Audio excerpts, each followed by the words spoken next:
Like this. Okay. Oh, so here we go. Oh my God, we already have 208 people. So hi, you guys. I'm Emily. I'm Julie. I just look really professional with these headphones, but they don't do anything. So we are here. We're actually podcasting, and we're talking. And we're going to talk about On the Verge. We were over on my other Instagram, and a lot of people were asking, is there going to be a season 2? I said, I hope so. And it really depends on how many people tune in to watch the entire show. Yeah. Because they don't judge on if you watch one episode, which, by the way, you should never just watch one episode of this show, because it really, I think because I come from film, for me, it's all about like the arc of the season. Yeah, exactly. So if you watch one episode, you have no idea what the show is about, especially because there's a lot of characters and you can't really set up. And I think it's a little bit untraditional. 30 It's slightly untraditional in that it's not doesn't follow like the math of like a traditional. It has like a little bit of like an independent film feel to it, a little bit. A little bit, yeah. But so. But also because I like to describe complex character. There's no way to describe complex character in one episode, in 6 minutes each, because basically you have to cut it with these 4 characters. Right. So you kind of have a sort of an idea, but then it goes. You need to watch the entire show. And if you don't watch it, just let it play. Just let it run, because I do think it's good for the algorithm to let it run. And it's all about algorithm, really. It's all about the algorithm. We don't exist anymore, and it's just like nothing else matters. It's like a soda machine. Like you put your change in, and then it's not like a soda machine. Not at all like a soda machine, but it's like algorithm something. have nothing to do with that. But anyway, right? It doesn't. Basically, watch it. Okay. So anyway, we are here to talk about so many things. First of all, Julie, what made you decide to go into television? Did this start as a film, or this was literally an idea for television? For television, from the beginning. Great. I'm fans of shows like Curb Your Enthusiasm. There's other shows I love, that have,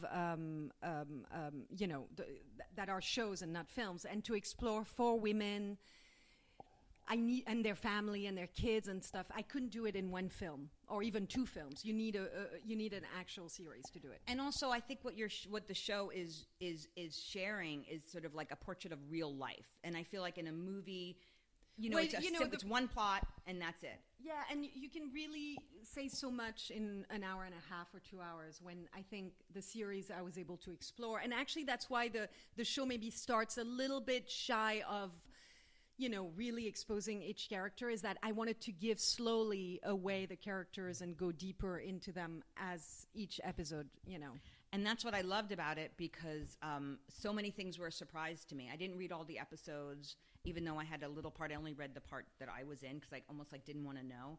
And I was intrigued and pulled in by everyone's story. Like I wanted to know more. I'm like, wait, there's more going on there. I wanted to know Elle's backstory. How did she end up here? I wanted to know that wild story with the Sarah Jones character. Yasmin, yeah. The Yasmin. I think the Elizabeth Shue character is really interesting, and there's a lot of those people that, you sort of know, even if you didn't grow up in LA, and even if you're not like from a rich kid, there's always that one person who kind of had things handed to them on a silver platter. Yeah, she's that character. She's that character that yeah. All the other characters are not in this situation. I mean, some more than others, but like she's really the character that's like trust fund. But I also think that that's universal. So like while you might say, oh, I can't relate to this or I can't relate to that, whenever you watch a show, I feel like no matter where you grew up, even if you grew up in like a very compromised place in a town where well, it depends. I mean, you can't say that because we don't know. No, but I don't mean trust fund. But I mean, there was always someone on the block who maybe Jimmy's dad owned the milk bar. Something where there's someone who had more than you. Oh, yeah. And had a little bit easier. And I'm not saying about trust fund. I'm saying you can use it as a metaphor. So even if you don't have that in your life, or like I don't really understand. There was always the girl that was someone who had a little bit more. I have to say, in Paris, going to public school, there was no one that had more money than anyone. Right. Everyone was poor. Right. Everyone was poor. Right. I mean, in my school, everyone was poor. So there was no. I don't remember. And the other ones that had a little money, they would quickly be moved to private schools. But so I'm just trying to think of that as a metaphor. I would meet people with more money as I grew up.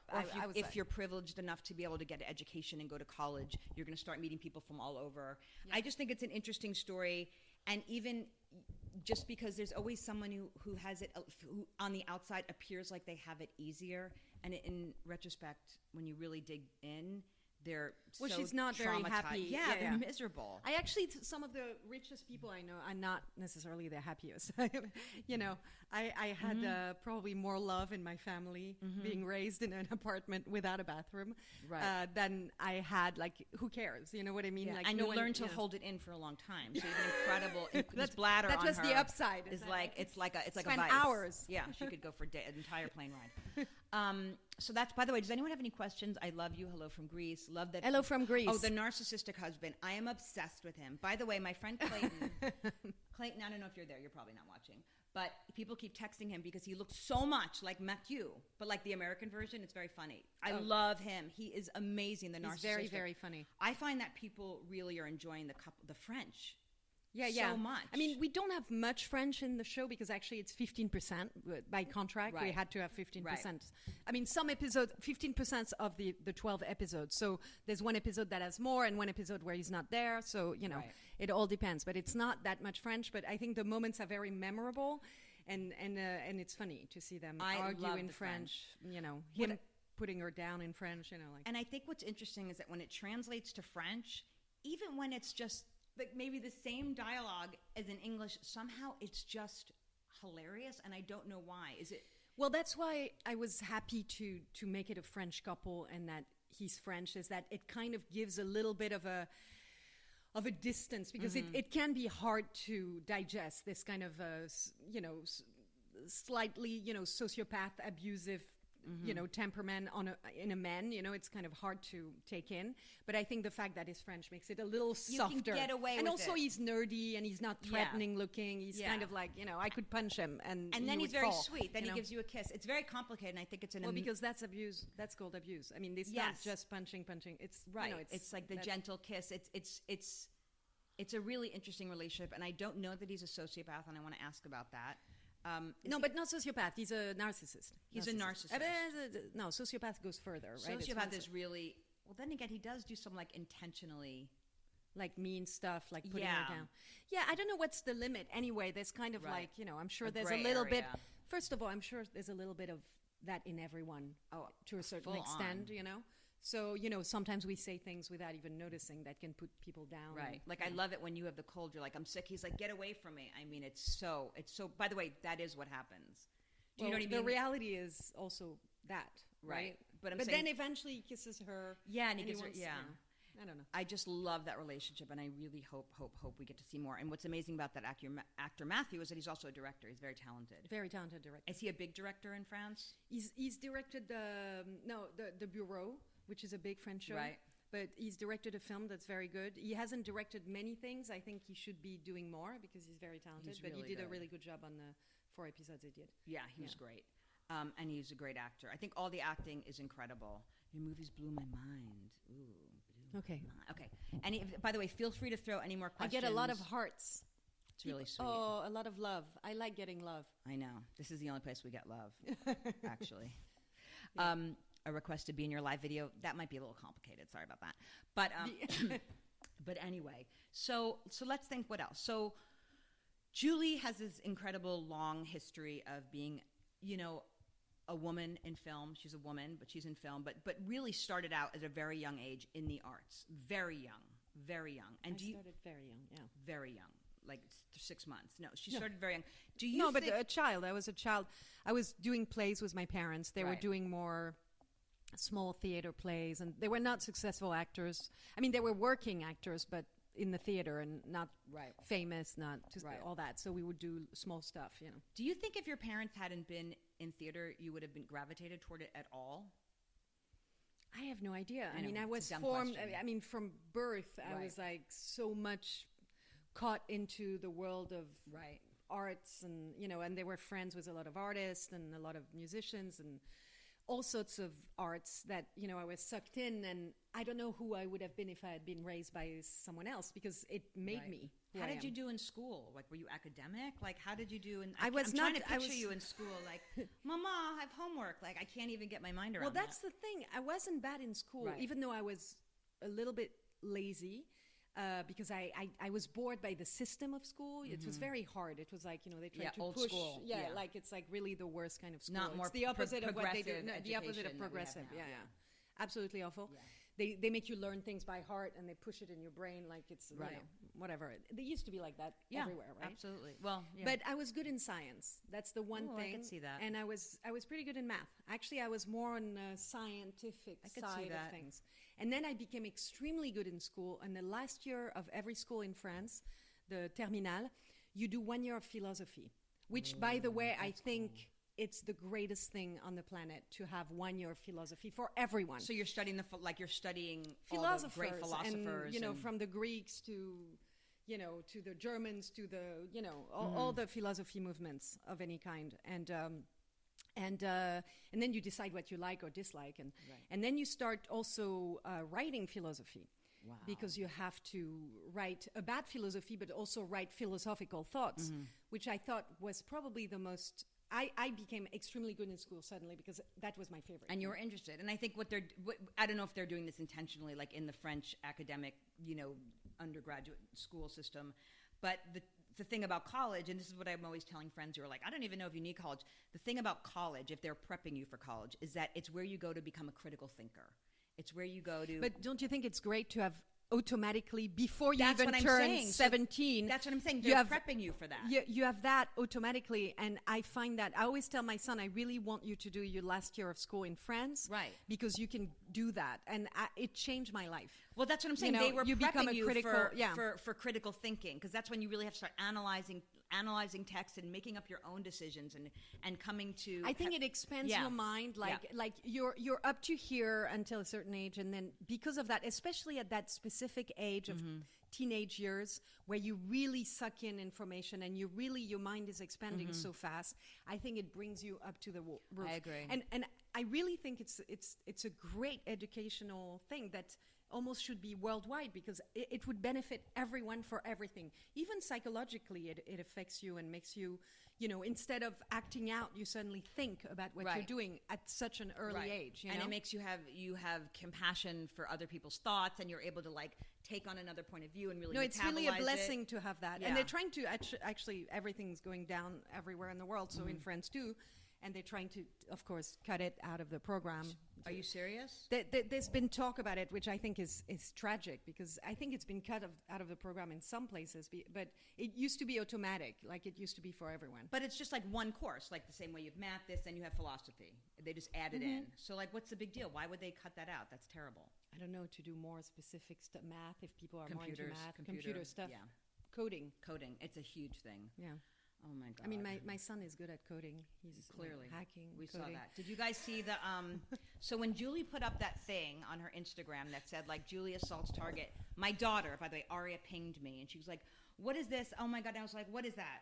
She's like, and I was like, "Oh God, no, it's fake." But it took me a minute, and I was so worried, because it looked so real. I didn't know but how he did there were a that. few spelling mistakes. There are a few typos. But how did he do that? In Photoshop? In school, or just on his own? No, he has a special program that he got from a friend who it's does the New that. York Times. You actually, I think you hack into...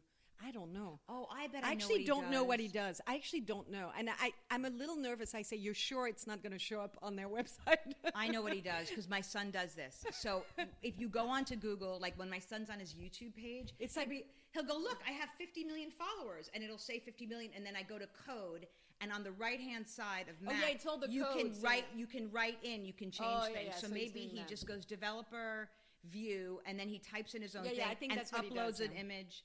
It's very exciting. But he does encourage it you in all to 5 try minutes. it. He's really... Wow. It's so cute. I mean, very it cute. made me laugh really hard. It's still No, making it's me really laugh. good. It's really funny. And speaking of, you talked about it when you're on the talk. You're going to be on the talk, and it's going to come out tomorrow. It's right. No, it's right now. No, but I went to watch it online, and it's tomorrow. It was yesterday's show, but maybe online live. So I went on CBS. I thought it was here. today. It was showing today. I think they're a day behind, but I don't have live TV. Okay, I'll ask her. So tune into the talk the on talk. CBS. Yeah. The talk. Okay, so let's think what else. So what other... Oh, by the way, I don't know if anyone saw this Zoe movie, My Zoe. My Zoe. It was so good, so Thank you. freaky, such a... It's very different from what people are used to see of me. So I think Oh my it shocked God. some people, because it's not cute at all. I mean, at all. Yeah. And it's not charming. It's not sweet. It's very dark. and very weird. Also, I loved every minute of it. Now, here's my question: where can people see it? Because it's on Amazon right now. It's on Amazon Prime. You can actually watch it right now. So, what I loved about this movie, you have to see it. It's like a science fiction. It's basically science fiction. And surprisingly, people are liking it and liking it more than some critics that were very negative about it, because somehow I think people tune into it and are surprised that there was so much. I don't know. Some people really didn't like it. It wasn't a comedy. It offends some people. It goes in a place that's not cute. It's not even like a regular breakup story. It goes in a place where I think people get. It troubles them, you know. It's off-putting in the best way. Yeah. That's what I wanted to do, but maybe I succeeded a little bit. Well, I think if you're going to do a movie like that, you have to get. The whole point is it's really uncomfortable, and you have to get uncomfortable, and that's what. But I think it's also very pleasant. I wrote it like a thriller, so it's not boring. Mm-hmm. It's not a boring film. Oh no. It's like you don't have a second. Next. Yeah, exactly. And it's always surprising. So I think it has those qualities, but it goes in a place that's not just crowd-pleasing, typical thing, but it's very entertaining. I think it's entertaining in the sense not fun, but very... It pulls you in. It grabs you, yeah. So when you're... Let me ask you a question, because you're one of the most prolific people I know.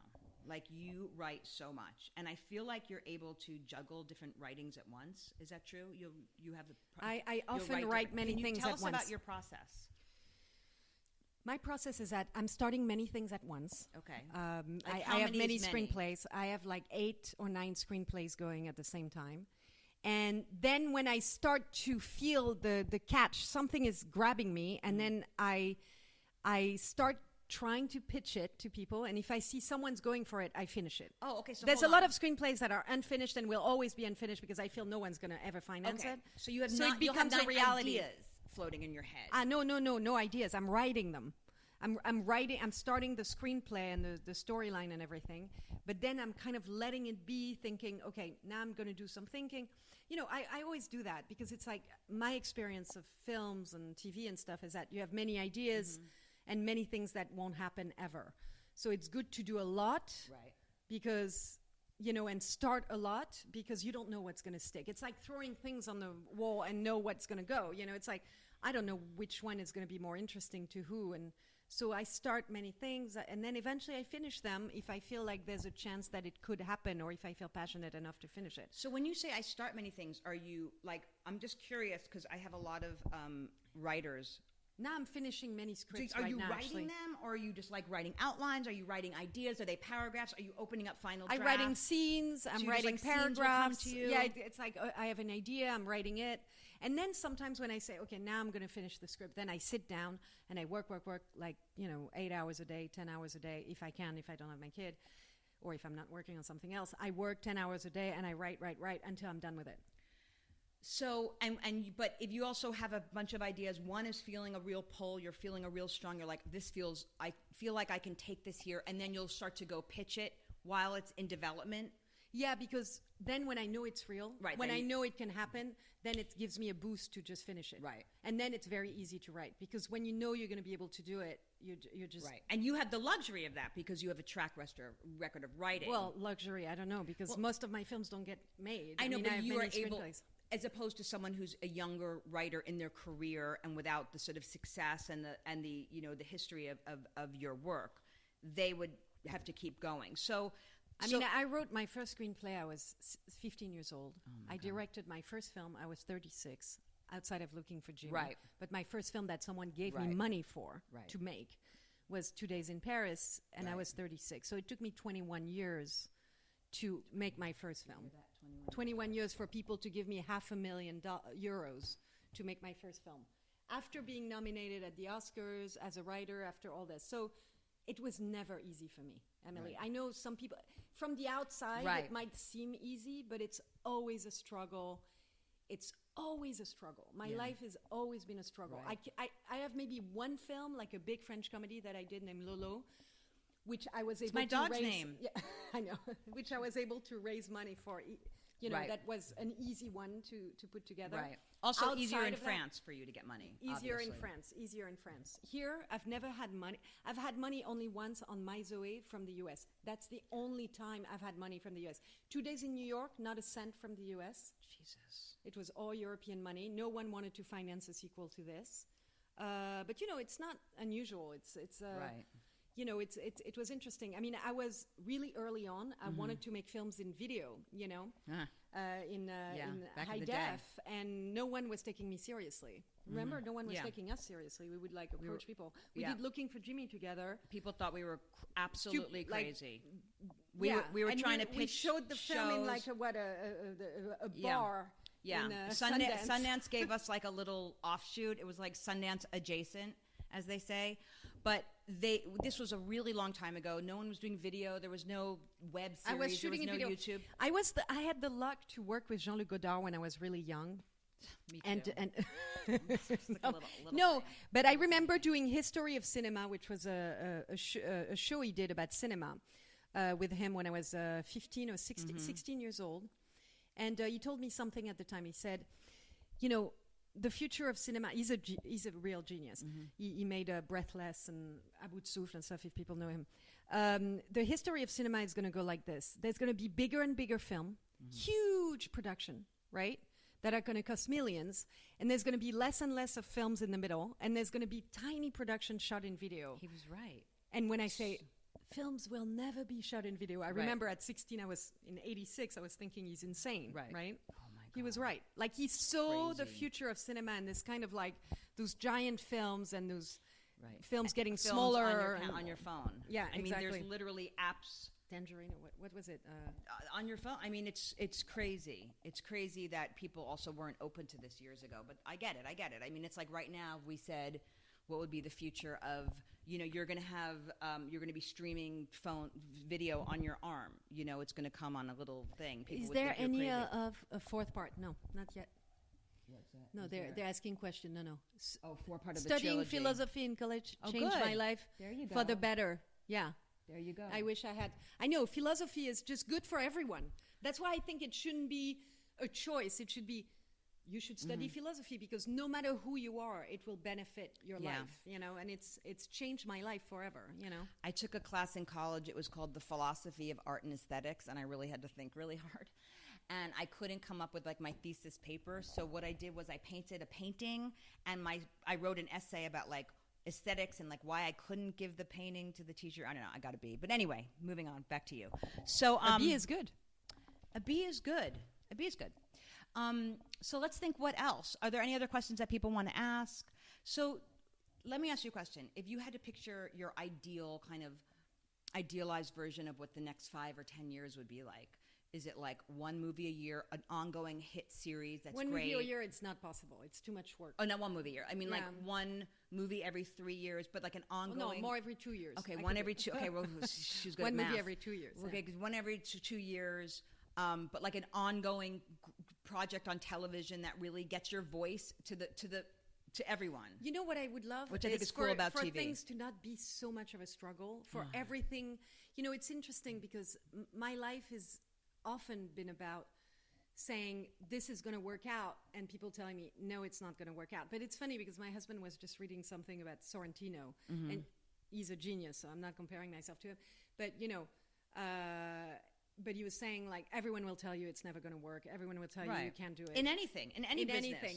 So the thing is, it's so much with me. It's so like I think it has an, it's very strange. It's almost like a I have to have this mantra in me saying I'm going to prove you wrong. I'm going to prove you wrong. I'm going to prove you wrong. And that's what I do almost every single film. Not every film, obviously, because Right. I'm not that lucky or that. Right. There's also things that happen, Right. but not as good as I wish or whatever. But it is definitely constantly the thing I have to remind myself because constantly people are telling me it's not going to work out. I mean, God, 2 days it's so in Paris, intense. people were like, the French distributor didn't even want to release it at first when they saw it. They're like, oh, there's a scene where you fight with a taxi driver. There's a scene where you tell an ex-boyfriend is your pedophile. And I was like, yeah, but that's what's funny. You gave me €500,000 and you want like a polished Hollywood romantic comedy, and I'm like, no, this is what you get when you let people, when you give people scrubs, and, Right. Right. And so I pushed and kept my scenes and went to Berlin to a tiny selection, but it was extremely successful for a film like that. And then they shut up. Actually, then they forgot they had said that to me. Right. Of course, they had to pretend they didn't. Then they loved the scenes. But I think it's a testament, and like when I hear you and I'm looking at you, and you have so much, I have so much compassion in my heart for your how hard you work. I feel like it's like a fight, like you're in a constant boxing match with this industry. Constant. Like you are one of the hardest working people I know, big time, but also so passionate and so like true, and I think it's just truly amazing, and not just as a friend, but as an artist. Like I'm feeling teary. No, I really am, because I see. Cry.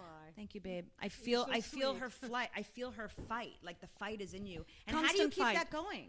Like when's it, like is that going to go? Like when do you just be like, you know what, fuck this. I'm just going to like chill out and maybe just do a movie and enjoy my life. Like I think you have not an addiction, but I think it's very tied. I'm a into little who bit you are. addicted to this kind of Sadomasochism. No, it's not sadomasochism. This drive that Right. this strength To create. inside that drives me. There's a little bit of maybe anger from the past of feeling mistreated by this business, very young, seeing other actresses, for example, succeed because they were ready to do what it takes. Wink, Wink, wink. And I wasn't. And that revolt, that was like the most, it would like drive me insane with anger. And at the time, no one could open it about it. And if I were to open it, I was called an idiot, So I remember the hard part was not that there was that happening, The hard part was that knowing that some people said yes, and they were reaping the benefits of it, and it's very uncomfortable when you know you are doing the right thing and you're keeping your integrity, right? But some people are not, and they're succeeding. What does it tell you morally that the more rotten you are, the better it is for you? And it's very hard to survive that. So it gave me a lot of Salt and vinegar? Vinegar? What do they call it? Like angst? Like something chutzpah? inside. It makes me. It made me very strong, because the truth is, it didn't kill me. It almost did, but it made me very strong. So what she's talking about, in case you didn't get the subtext, is that there's been a long history of the casting couch, and women especially have been very ready to quote roll over for their career. It's not just their fault. I mean, I'm not accusing them. It's a system. Yeah. That was. No one wanted to sleep functioning with that me, way, unfortunately, so that never happened. But and now no one wants to sleep with me anymore. So no, it really can't happen. But yeah, totally, I get that. At least not the old producers, But you really stuck to your guns, and yeah. I think it put the fight in you to keep going. But I also think even you're going to be one of those people who's going to be in their 70s and making work. Well, I look up to actually Mathieu Demy's mom, which was Agnès Varda. Mathieu Demy plays the husband, and he's also directs my show. Who's the mom? I don't know who that is. She's a big French actress. Agnès Varda, no, not at all. She's an amazing director. She was part of the New Wave, and she's the only woman New Wave cinema, with Godard and Truffaut and everything. Oh, wow. And she made genius films, beautiful films. I had Until no the day idea. she died, she was making movies. She was nominated at the Oscar for her last film. Which film? That she made with... the Oscar in France? No, here. There's no Oscar in France. It's called César. The César, right. The Caesar. Tell us, do you remember what it was? It was a great film. It was a village. It was about... this artist and about he makes a huge GR. Do you know who he is? Gerard Richter? No. Okay, I have him. Okay, we'll Google later. I have the name just went off for 5 seconds. Anyway, she was one of the best. She just died a few years ago, and she was one of the most amazing pioneer women director. And she's the mom of Mathieu. Oh wow! Someone asked a really interesting question. I what is like it? This question. My Zoe was very different. It's brilliant, fun. No, someone asked you, do you prefer acting or directing? What was that question? I thought that was interesting. Did Harvey try to bust a move? We can just skip that. No, because he knew already it was a... I mean, the thing about Julie is that she's so tough. What's the irony? Which I mean, people were warned in advance. People were warned. I think that was. Those, when women are like me, it goes around that you shouldn't try.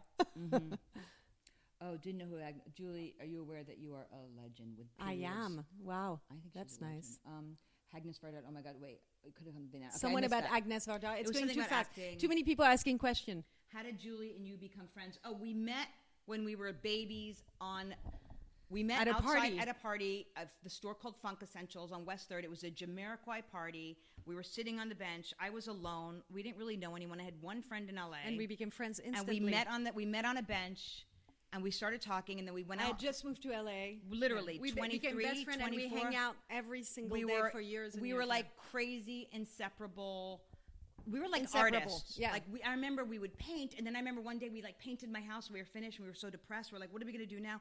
We were really like young creatives together. Yeah. It was fun. wild. Oh, it was so nice. artsy. The shed was so much fun. It was so artsy that time. Like I don't mean artsy, but it was like literally didn't have a care in the world other than so much fun. Making we had stuff. so much fun. I know, it's great. If you guys are young and in your 20s, do you ever consider another career? Acting, directing. Oh, was it always acting, directing? Well, we kind of talked about she kind of really grew up in this business. No, but I think if I had not been in this business, I'm naturally inclined to science.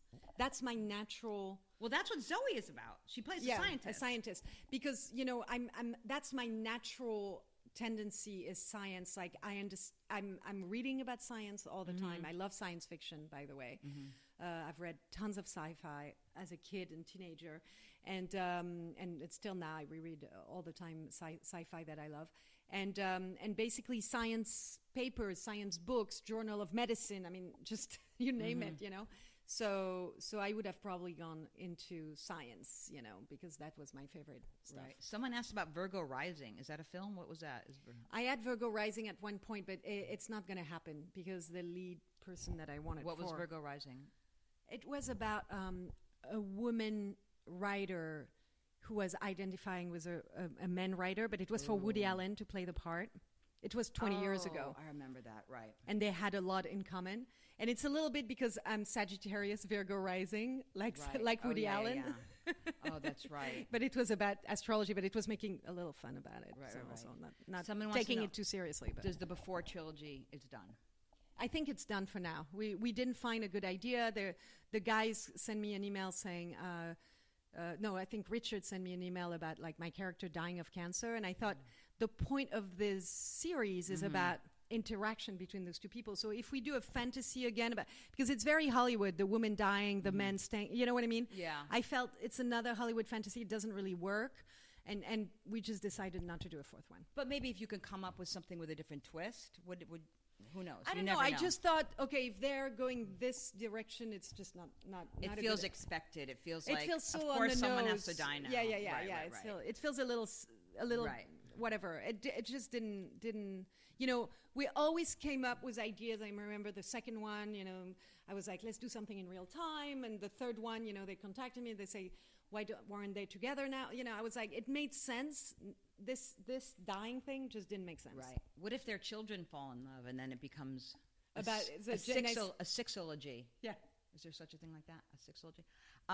Interesting. Will there be a second 2 days season in Afghanistan. on The Verge? I hope there'll be a second season on The Yeah, Verge. It depends how many people watch it on Netflix and Canal Plus. We really want you guys to go on IMDb and Rotten Tomatoes and put 5 stars, even though it seems like it's nothing. I think it does help a little bit. Or you go on Google. Oh yeah. Just go on Google, put 5 stars if you love the show. If you don't love the show, say you want a second season. I don't think put those 5 stars, and that helps. Those little things help. I think and so. also watching the show from beginning to end. Yeah, because if you watch one episode, first of all, you won't know what the show is about at all.